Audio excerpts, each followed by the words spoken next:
again, everyone. This is Kurt Gardella coming to you live this time from Santa Fe, New Mexico, where I've met up with Hamish John Appleby again to speak about part 2 of the Camino Via de la Plata. Wondering if Hamish was able to finish the walk this time. Welcome, Hamish. Thank you, Kurt, and thanks for having me back. I can't believe we're here in Santa Fe, New Mexico. What a beautiful place. I've been to the States before, but I've never been to this part of the States, and fantastic. So, sorry, what was your question? Question was, there was really no question. I wanted you to introduce yourself to the listeners again. Maybe do that quick introduction just in case people missed earlier recordings. Sure. As you mentioned, my name's Hamish John Appleby. I'm an Australian, and I've been walking a few different Caminos over the years through Spain and Portugal. And I'd attempted to do the Camino Via de la Plata earlier this year, starting in May, only to walk for a week and then be injured. And I then took a 3-month rest back in Germany to heal what was, in the end, a bad case of tendonitis. And I returned to Merida, where I left off in the middle of summer, 3 months later, which was the middle of August. And continued. So that's where we left off last time. So that was part 1, and I guess this is part 2. Yeah, this is part 2. I think that's a good place to start. I remember asking you this question in part 1. This question of stopping and then and then continuing. Right? Tell us about that again. Like, what are there rules to that? I mean, in terms of saying I've completed this walk. Yeah, I think we touched on that last time, and once again, I mean, there are no rules. A Camino is an individual thing that everyone has to work out for themselves what it means for them. I was quite keen to obviously continue where I left off, and the official rules, so to say, is that's within the rules. There's no problem at all about taking breaks through the Camino, provided that you finish it at some point with the document. Okay. Tell us a little bit about how things were different when you returned. Conditions were different, I'm assuming? Conditions were vastly different. When I started in May, the 1st of May, the weather was just ideal. It wasn't too hot. Beautiful flowers everywhere, everything in bloom. There was also, at least to my mind, a very diverse and great mix of people walking the Camino Via de la Plata at that point. So you had younger people, older people, men, women, and the mix was quite was quite harmonious, and the coming back and continuing in the dead of summer was something very, very different. First of all, everything was brown and burnt and dead in terms of landscape, and It was so hot. It was unbelievably hot in the middle of Spain, hotter than I could have ever imagined. So to couple that with lugging around 10 kilos plus, and having some of the stages where there were 35 and 40 kilometer days with no access to water in between, meant that on some of those stages I actually had to carry 4, 5, 6, 7 liters of water a day. And that created a different type of Camino. What temperatures are we talking about here, Hamish? You said it was very hot. Yes, it was. The official temperature during the heat of summer there in the middle of Spain was anything between 34 to about 40. But I don't know if you've heard of this thing that you can see on your phone. You can activate it's not an app, but it's a thing on my phone that says real feel. And the real feel of the temperature, it said, would be sometimes like 43, 44, so on and so forth. So yeah, it was burningly hot, often not a wick of wind. So what about shade? Any shade along the way? Some of the stages had literally no shade, like nothing. In fact, there was one stage where I'd been walking for, 6 or whatever hours, and I was almost starting to panic. I was so exhausted and worn, and I also had in my mind that 3 people had actually died on that Camino in May, so due to heat exhaustion. So it's so I ended up basically going into a private property and opening a gate, and then sort of lying behind an animal barrier wall just for half an hour and drank some recovery salts and just lay there in this tiniest bit of shade with flies buzzing around my face. So it wasn't ideal. And so sorry, long answer, but often no shade. I remember in part one of this interview talking about this particular walk. One of the problems, and I think could have been one of the problems that led to your injury, was that long stretches between points where people would normally stop. It doesn't sound like this was any different. I know you were planning to not walk as many kilometers per day, but it sounds to me like that's just not possible on this walk. Yes, you're absolutely right. The stages were similar to when I begun, often very long and nothing in between. However, when I was back in Germany resting the tendonitis, I'd seen a surgeon, and she was invaluable in her advice, which was to not overstride, and she prescribed me inner soles, which I hadn't considered before. So I one of the other things I did was I actually changed shoes. I ended up finding my favorite shoes were, I'll give them a plug, the Asics Gel Fuji Trabuku, the Model 6s, best shoes in the world for walking as far as I'm concerned. So I changed back to the Asics Gel. I won't tell you the other ones I was wearing on the first part, and got inner soles, used the inner soles, and kept my strides shorter, and made a real point of drinking 1 to 2 liters of water as soon as I got up. And then, throughout the day, 3, 4, 5, 6 liters of water. So staying extremely hydrated, shortening the strides, and taking little rest points when I could between, made for the best possible case that I could actually finish the walk. And as it turned out, I did, and the legs survived. So I was very, very fortunate. Great, that's good to hear. I'm glad that you were able to finish the walk. Speaking of the walk, what were some of the highlights of this second part? Just point out a few for us, for our listeners.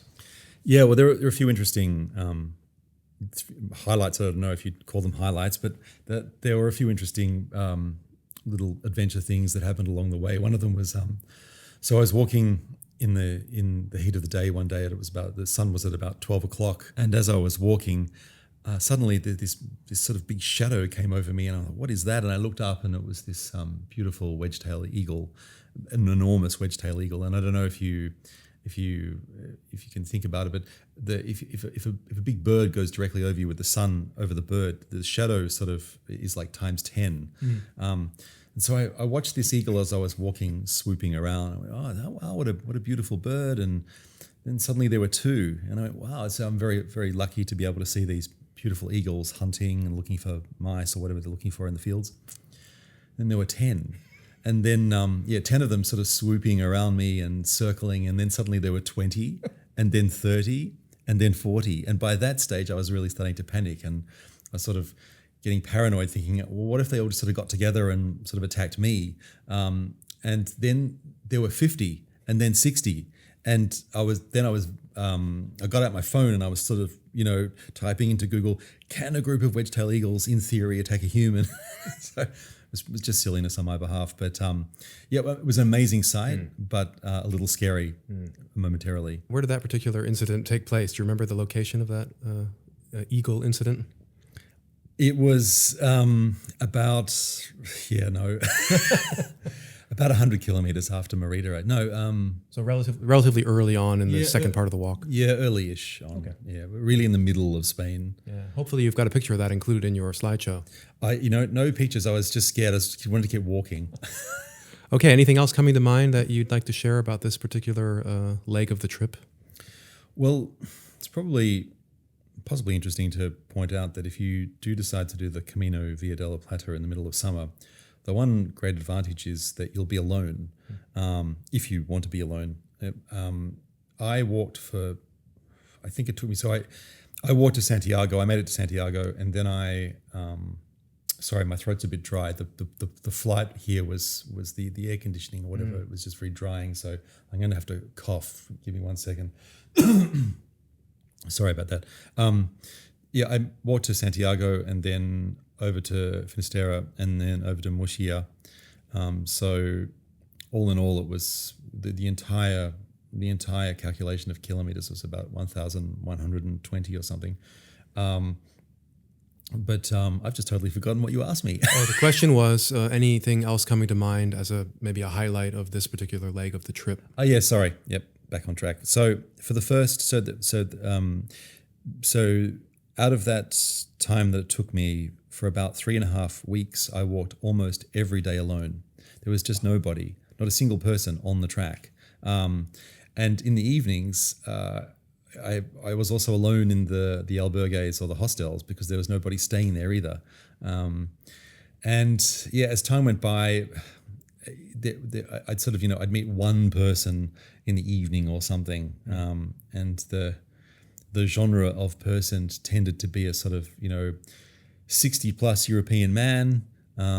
And conversations were all about beer and meat. I'm now a non-drinker, and I don't eat meat, so wasn't a lot to talk about for me. But anyway, it was it gave me. I've never spent that much time on my own, and it was an interesting and very important experience. Well, I mean, you've done a lot of other walks. I know that I've heard quite crowded, lots of people. What's your take on that? I mean, do you prefer these more quiet walks where you're more alone, or do you prefer the mix of people? What would you say? Well, again, every Camino is very different from the other. And people always ask me, well, which would you do? Would you do the Frances or would you do the Norte? And I think, every Camino offers something completely different. And I've enjoyed all of them equally so in a way, but for different reasons. The Via della Plata is a walk that was very important to me because of the solitude, because of mind space and thinking and experiencing that. It was also the hardest Camino, without a doubt. Fivefold harder than any other Camino I've done because of not having access to water and so forth. But I have to say, the Via della Plata is beautiful as it is and is one that I feel personally I don't ever have to walk again, nor do I have to walk the Camino Frances, which is the sort of so-called beginner's Camino, lots and lots of, lots of people, lots of albergues, lots of partying, The Camino Norte still stands out to me as by far the most beautiful Camino, and one that I would definitely consider walking again. I think the Camino Norte is sort of the best all-rounder in a way. Less people in the Frances, a lot more people than the Camino Via della Plata, not as hard as the Via della Plata, but harder than the Frances. And if you like the sea, which I do, you have 70% of the time walking by the sea. So, not exactly answering your question, but each Camino is different. In short, and each Camino offers a unique experience. So. And this large majority of alone time on this particular walk wasn't really a problem for you. No, in fact, it was quite new to me. I'm a person who does quite a lot of, as a freelance photographer and someone who's traveling a lot, I'm often talking to people. So to have this experience where suddenly you're not talking to anybody, not for a day, but maybe not for a week, not almost for a month, was great. Was just it was more than great. It was was just something very, very special. Did you take any longer breaks along this particular leg, Hamish, between start point, finish point of this latest journey, where you felt like you had to take a rest maybe, or stop and just spend more time in a particular place, or was it necessary to just do the 40, 50 kilometers every day? Yes, I took a couple of rest days in part B of this journey. I took a couple of rest days in this little village. And again, as I've mentioned throughout all of these interviews, I'm terrible with remembering names. It was a tiny little village, and the village is very into crocheting everything. So there would be sort of like crochet blankets hanging from the archways of every building, and crocheted street signs, and everything was crocheted. It was a great little town. I really should get better at remembering these. In any case, I took a couple of rest days there, and then when I got to Salamanca, I took a rest day in Salamanca, I think, which I have to say was very beautiful. If anyone's never been to Salamanca, it's and again, as I've mentioned in past interviews about churches, I'm not the greatest fan of churches, but I appreciate that they're amazing buildings, very beautifully, they're works of art. But the cathedral in Salamanca was it would cost, I think, for a pilgrim it was €5. It was mind-blowingly incredible, incredibly mind-blowingly eighth wonder of the world sort of cathedral, absolutely stunning. Salamanca's got a lot of beautiful buildings, and it's the city with the most sandstone buildings made out of sandstone in Europe or the world, probably Europe. And the cathedral was extremely impressive. Talking about rest days, stopping in different towns. You mentioned the very small village, which you don't remember the name. We've talked in the past about other pilgrims that you've met along the way, and I know this walk was particularly lonely. But first, that's my first question. Did you make any lasting connections to some of the other pilgrims along this walk?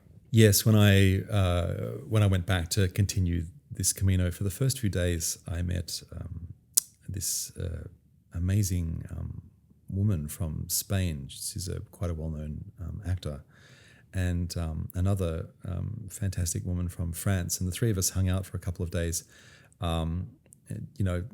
Great talks, lots of fun. And the actor was particularly interesting for me to talk to because as someone who works every day in the film and television industry and also runs a production company, there was a lot of questions I had for her about what it might be like to sort of re-enter the world of film and television. As I don't know if I've mentioned in earlier interviews, I love these interviews that I never know what you're going to ask me, so it's always very spur of the moment. So for anyone who is listening, these are not pre-recorded. But I went to drama school to train as an actor for 2 years in my 20s, and it's something that I'm considering doing now that I'm considerably older.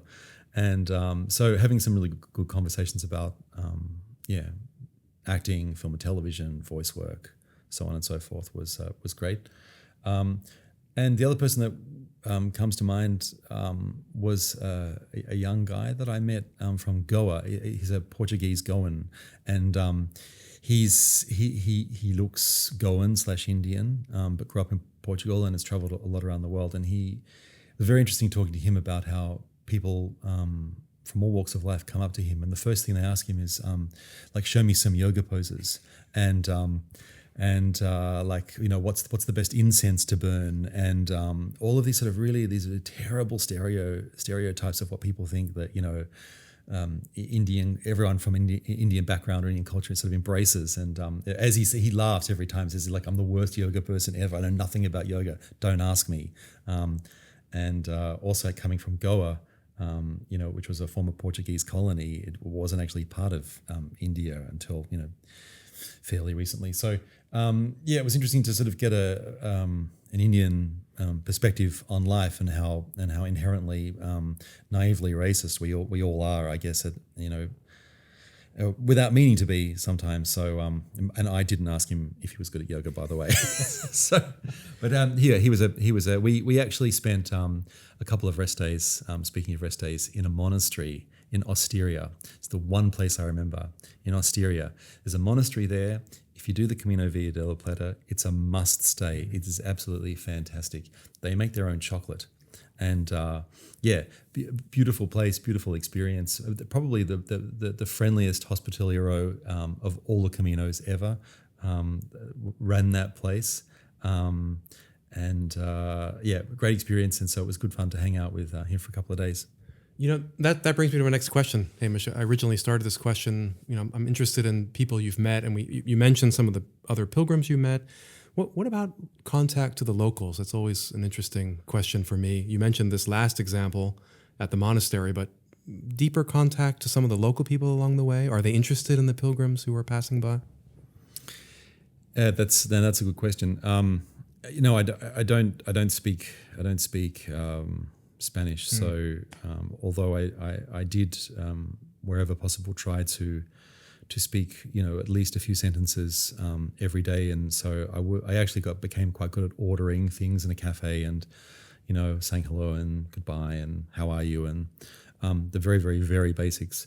But beyond that, unless someone was around me, a local that would speak English and was somehow interested to talk to me, I didn't have a lot of contact with locals. But I have to say, particularly in the state or province of Extremadura, people are extremely friendly. I'd say possibly more so than Castilla y Leon. I think that in Extremadura the land is just so hard. I mean, I think that's one of the so-called poorer parts of Spain, or at least it's more sort of really like farms, working people, and I don't know. I just found the people there to be incredibly just like open-hearted and very very very friendly and very very helpful and so although I probably didn't have sort of in-depth conversations about politics and with some of the locals there, we did definitely share some just really, really nice moments and laughing about whatever. So non-verbal communication as well. Great. That's wonderful to hear. Hamish, walk us through the last day, please. The last day from the morning till your arrival at the end point. Well, there were 3 last days. So there was the last day walking into Santiago, which is the sort of the famous last day. And that was, it's my 4th or 5th time. So nothing special. Walking through Santiago is always a buzz because you see people, if you know the layout of Santiago, people walk into the center of that town through 6 or so, however many different ways. So the whole town is surrounded by roads that people walk in from different caminos. So it's a very sort of uplifting feeling to sort of walk in and you see all these other pilgrims. Everyone's in an amazing sort of euphoric mood and people cry and get to the center square there. And I remember this time getting to the center square and I saw people sitting down and sort of like, I don't know, chanting and praying, chanting, blessing each other. People do everything. It's a lot of fun. And so that was the first last day. The second last day was then having been in Santiago for 2 days, totally exhausted, not wanting to walk to Finisterre again. On a whim, woke up at 5 a.m. And I'd booked a bus back to Portugal. And then I, on a whim, just thought, you know what? I'm going to walk to Finisterre again. So I then spent another 3 days walking to Finisterre, and then that was the other.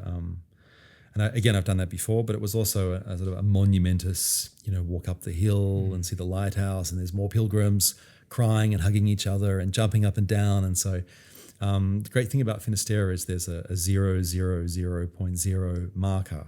So, you can take your photo there, and that's supposed to be the real end of the world. But wait, there's more. The real end of the world for the Caminos is actually not Santiago or Finisterre. It's actually Murcia. And that requires another day of walking. And now that day was interesting.